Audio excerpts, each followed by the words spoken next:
ರಾಶಿಯ 2026 ಏಪ್ರಿಲ್ ತಿಂಗಳ ಮಾಸಿಕ ಭವಿಷ್ಯವನ್ನು ನೋಡೋಣ. ವಿಶೇಷವಾಗಿ ಈ ಒಂದು ಸಿಂಹ ರಾಶಿಯವರಿಗೆ ಶುಕ್ರನ ಬಲ ತುಂಬ ಚೆನ್ನಾಗಿದೆ. ಮತ್ತು ಇಲ್ಲಿ ಹೇಳೋದಾದರೆ ರವಿ ಇವರಿಗೆ ಅಧಿಪತಿ ಆಗಿರೋದ್ರಿಂದ ಹೊಸ ಪ್ರಯತ್ನಗಳು ಯಶಸ್ವಿಯಾಗುವಂಥದ್ದು, ಮಿತ್ರರಿಂದ ಅನೇಕ ರೀತಿಯ ಒಂದು ಫಲಗಳು ದೊರೆಯುವಂಥದ್ದು, ಸಾರ್ವಜನಿಕ ಒಂದು ಜೀವನದಲ್ಲಿ ಒಂದು ಉತ್ತಮವಾದಂಥ ಗೌರವಗಳು ಸಹಿತ ಇವರಿಗೆ ಸಿಗುವಂಥದ್ದು. ಮತ್ತು ಮೇಜರಾಗಿ ನಾವಿಲ್ಲಿ ಹೇಳೋದಾದರೆ ಇವರಿಗೆ ಅಷ್ಟಮ ಕುಜದಿಂದ ಸ್ವಲ್ಪ ಮಟ್ಟಿನ ಕೆಲವೊಂದು ಸಮಸ್ಯೆಗಳು ಬರುವಂಥದ್ದು, ಶನಿಯಿಂದ ಸ್ವಲ್ಪ ಸಮಸ್ಯೆಗಳು ಖಂಡಿತವಾಗಿ ಇವರಿಗೆ ಬಂದೇ ಬರುತ್ತೆ, ಜಾಗೃತಿಯಾಗಿರಬೇಕಾಗುತ್ತೆ. ಮತ್ತು ಈ ಒಂದು ತಿಂಗಳಲ್ಲಿ ಭಾವನಾತ್ಮಕವಾದಂಥ ಒತ್ತಡಕ್ಕೆ ತಾವು ಹೆಚ್ಚು ಸ್ವಲ್ಪ ಮಣೆಯನ್ನು ಕೊಡ್ತಾ ಇರ್ತೀರಿ, ಜಾಗೃತಿಯಾಗಿರಿ.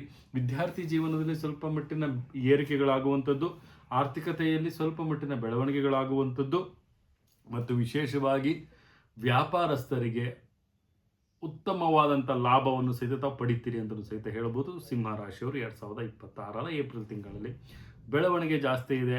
ಅದರಲ್ಲೂ ವಿಶೇಷವಾಗಿ ಮೆಟಲ್ಸ್ ಬಿಸ್ನೆಸ್ ಮಾಡ್ತಿರೋರಿಗೆ ಉತ್ತಮವಾದಂಥ ಲಾಭ ಬಂದೇ ಬರುತ್ತೆ ಅಂತಲೂ ಹೇಳ್ಬೋದು.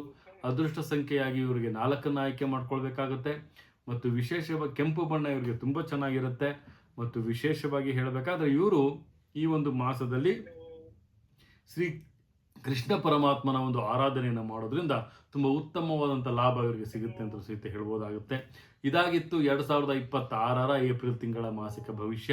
ಇದೇ ರೀತಿ ನಮ್ಮ ಚಾನಲ್ನ ಲೈಕ್ ಮಾಡಿ, ಶೇರ್ ಮಾಡಿ, ಕಮೆಂಟ್ ಮಾಡಿ, ಪ್ರತಿಯೊಂದು ವಿಚಾರಗಳನ್ನು ತಾವು ಬೆಲ್ ಐಕಾನ್ ಒತ್ತೋದ್ರ ಮುಖಾಂತರ ಪಡ್ಕೊಳ್ಬೋದು ಅಂತ ಹೇಳುತ್ತಾ, ನನ್ನ ತಾಯಿ ಜಗನ್ಮಾತೆ ಶ್ರೀ ಕೊಲ್ಲೂರು ಮೂಕಾಂಬಿಕಾ ದೇವಿ ಪ್ರತಿಯೊಬ್ಬರಿಗೂ ಸಹಿತ ಆರೋಗ್ಯ, ಆಯಸ್ಸು, ಸಂಪತ್ತು ಕೊಟ್ಟು ಕಾಪಾಡಿ ಅಂತ ಹೇಳ್ತಾ, ಸರ್ವೇ ಜನ ಸುಖಿನೋ ಭವಂತು, ಸರ್ವ ಮಂಗಳಾನಿ ಭವಂತು.